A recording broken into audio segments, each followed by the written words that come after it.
আসসালামু আলাইকুম। Welcome back to my channel. সবাই কেমন আছেন? আশা করছি আমার সকল ভিউয়ার্স ভাইয়েরা আপু যে যেখানে আছেন ভালো আছেন, সুস্থ আছেন। আমার তরফ থেকে সকল ভিউয়ার্স ভাইয়া আপুদের সবাইকে জানাচ্ছি ঈদ মোবারক। অবশ্য ঈদ মোবারক বলতে একটু লেট হয়ে গেল। যেহেতু ঈদের প্রায় লাস্ট ৩ দিন পর্যন্ত হচ্ছে একদম প্রচুর ব্যস্ততার ভিতরে গিয়েছে। যার জন্য ভয়েস ওভার কিংবা ভিডিও এডিটিং কিছুই করা হয়নি। অবশ্য অল্প, অল্প করে ভিডিওর ক্লিপ নিয়েছিলাম বাট ওভাবে এডিটিং করা হয়নি। তো ঈদের দিন সকালবেলা এখানে হাসব্যান্ড আর ছেলে দুজনে হচ্ছে রেডি হয়ে অবশ্য চলে গিয়েছে নামাজ পড়তে। আর এদিকে হচ্ছে মেয়েকে হচ্ছে সকাল, সকাল গোসল করিয়ে এখন হচ্ছে একটা ড্রেস পরিয়ে দিয়েছে একদম কমফোর্টেবল এর ভিতরে। ওর আয়াত ছোট ফুফু কিন্তু ওর জন্য ড্রেস পাঠিয়েছে। বাট যেহেতু হেভি ছিল গরমের ভিতর পড়তেও পারছিলাম না। আর এদিকে সে হচ্ছে নামাজ পড়ে এসে গিয়েছে। তো পাঞ্জাবি পাজামা পরে একদম ঘুরে-টুরে পরে খুব সুন্দর কিন্তু রেডি হয়ে গিয়েছে। ঘড়িটা ছিল হচ্ছে তার বার্থডে গিফট। তার ফুফি হচ্ছে তাকে পাঠিয়েছে। সাথে হচ্ছে এই যে আয়াত বুড়ির জন্য সানগ্লাস দেন মাথায় ক্লিপ দেখেন ক্লিপ দিয়েছে মাথাতে আর কি শুরু করে দিয়েছে। মানে কোন কিছু দিয়ে যে তাকে সাজাবো ক্লিপ কিংবা চুড়ি কোন কিছু দিয়ে তাকে একদমই সাজানো যায় না। দেখা যায় খুলে ফেলে অনেক ডিস্টার্ব করে এগুলোর জন্য। দেখা যায় পোয়াতেও ঈদের মিষ্টি খাবারগুলো যেহেতু আমি চাঁদ রাতেই বানিয়ে রেখেছি তো সকাল, সকাল এখন হচ্ছে সবাইকে দিয়ে দিচ্ছি। তো আয়নার আব্বু ওরা হচ্ছে নামাজ পড়ে চলে আসছে।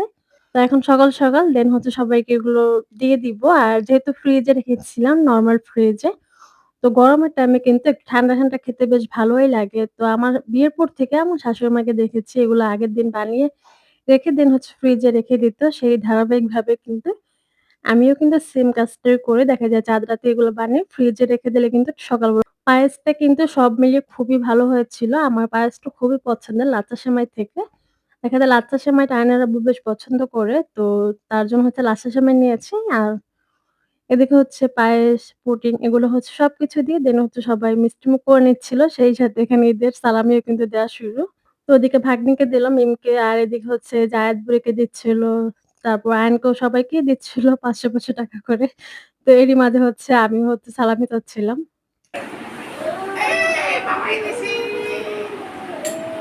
আমারটা দাও।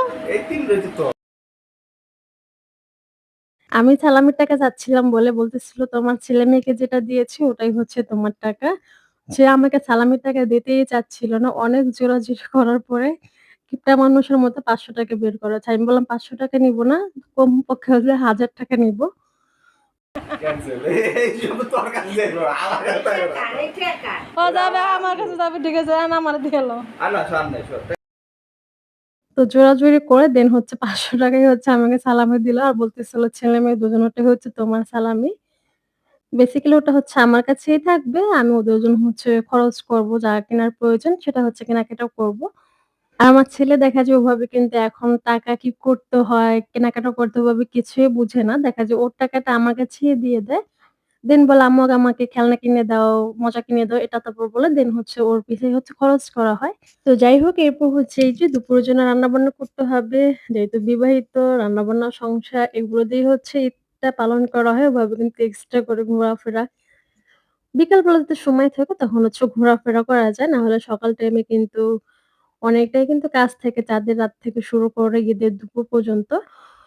তো এদিকে এই যে আমি হচ্ছে রোস্ট রান্না করব। রোস্টের মাংসগুলো অনেকটাই বড়, বড় ছিল। মানে ১.৫ কেজির উপরে ছিল। এর জন্য হচ্ছে একটু ছোট, ছোট পিস করেছিলাম। এত বড় মাংসের ভিতরে কিন্তু মসলাটাও কিন্তু এড হবে না ঠিকমতো। আর গরুর মাংস ভিজিয়েছিলাম। আয়নার আব্বু বলতেছিল, "গরুর মাংস পরে রান্না করো।" এখন হচ্ছে একটা মোরগ ছিল তো ওটা কেটে, কেটে হচ্ছে ফ্রিজে রেখে দিয়েছিলাম। সে আসবে বলে তখন হচ্ছে রান্না করব।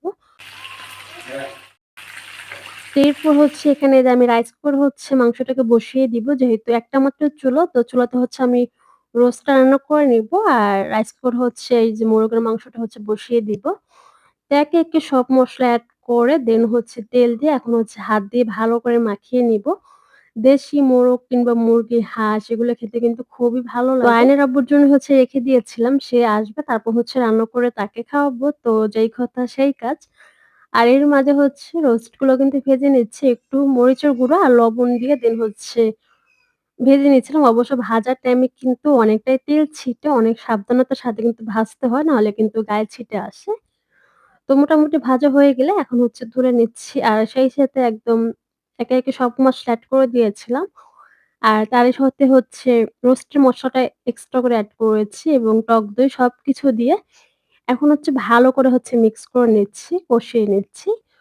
টক দইটা অবশ্য ঘরে বানিয়েছিলাম। গরুর দুধ আর সাথে হচ্ছে লেবুর রস তো যাই হোক এখন হচ্ছে ভালো করে কিন্তু মসলাটাকে কষিয়ে নিব। তো কষানো হয়ে গেলে এখন এক করে হচ্ছে রোস্ট গুলো এড করে দিচ্ছি। দেখেন কত বড়, বড় পিস। আমি হচ্ছে ছোট সাইজের মুরগি একদমই পাচ্ছিলাম না। তো বড়, বড় সাইজের মুরগি আনা হয়েছে সেগুলো দিয়ে হচ্ছে রোস্টটা করে নিচ্ছি।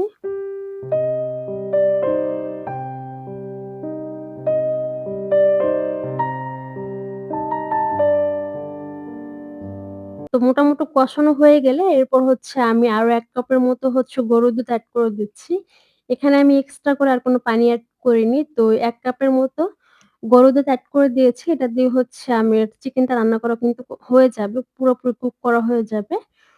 তো এই তো এখন হচ্ছে ঢাকনা দিয়ে ঢেকে বাকি রান্নাটা হচ্ছে কমপ্লিট করে নিব। আর যে রাইস কুকারে যে মুরগির মাংসটা এড করে দিয়েছিলাম, সেই সাথে হচ্ছে ১ টা হচ্ছে আলু এড করে দিয়েছি। যেটা একটু ঝোল, ঝোল করে হচ্ছে রান্নাটা করা হবে। তো কষানোর পরে ঝোল এড করে দিয়েছি। আর এদিকেও কিন্তু প্রায় রোস্টটাও কিন্তু মোটামুটি কুক হয়ে গিয়েছে। এখন হচ্ছে বাকি যে রোস্টের মসলাগুলো আছে সেগুলো হচ্ছে এখন এড করে দিব। এখানে এক করে পেঁয়াজ, বেরেস্তা, ঘি তারপর হচ্ছে একটু জিরার গুঁড়ো এগুলো মোটামুটি সবকিছু হচ্ছে এড করে দিব। ঘিটা দেওয়ার পরে কিন্তু খুব সুন্দর একটা ফ্লেভার আসবে। তো মোটামুটি হয়ে আসছে। এখন হচ্ছে চুলার জাল অফ করে দিব। একটু মাখা, মাখা ঝোল টাইপেরই থাকবে। এদিকে এই যে মাংসটাও কিন্তু হয়ে গিয়েছে। আর সেই সাথে পোলাওটাও রান্না করে নিয়েছি। ওটা আর শেয়ার করলাম না। নাহলে ভিডিওটা অনেকটাই বড় হয়ে যাবে। তো রান্না-বান্না শেষ করে দেন হচ্ছে হাতে একটু মেহেদি পড়েছি। নাহলে সময়ই ছিল না। আর বাড়ি থেকে হচ্ছে আবার আমার বোনের ছেলেরা এসেছে। তো সবাইকে হচ্ছে খাবার দিয়ে দিয়েছি। দেন হচ্ছে আমাদের খাবার পালা। দুপুরে খাওয়া-দাওয়া শেষ করে ওভাবে আর বের হওয়া হয়নি। যেহেতু খুব গরম ছিল। আর এদিকে হচ্ছে সন্ধ্যার দিকে এখন হচ্ছে একটু কোল্ড কফি বানিয়ে নিবো। তো এখানে কফি, চিনি দেন হচ্ছে দুধ সবকিছু ভালো করে মিক্স করে তারপর হচ্ছে আরো কিছু হচ্ছে এখানে দুধ এড করে দিচ্ছি। অবশ্য দুধটা হচ্ছে গরম ছিল। আমি মাত্রই হচ্ছে জাল দিয়েছি। এর সাথে আমি হচ্ছে এখন আইসক্রিম এড করব। তো আর বাচ্চাদের নিয়ে তো কোনো কথাই নেই। ওরা আজকে সারাদিনই মনে হয় একটু, একটু পরপর হচ্ছে আইসক্রিম খেয়েছে। কোন কিংবা হচ্ছে চকবার একটা না একটা রেখে খাচ্ছি। তো সন্ধ্যার দিকে এখানে ২ কাপ হচ্ছে আমি কোল্ড কফির মতো বানিয়ে নিয়েছি।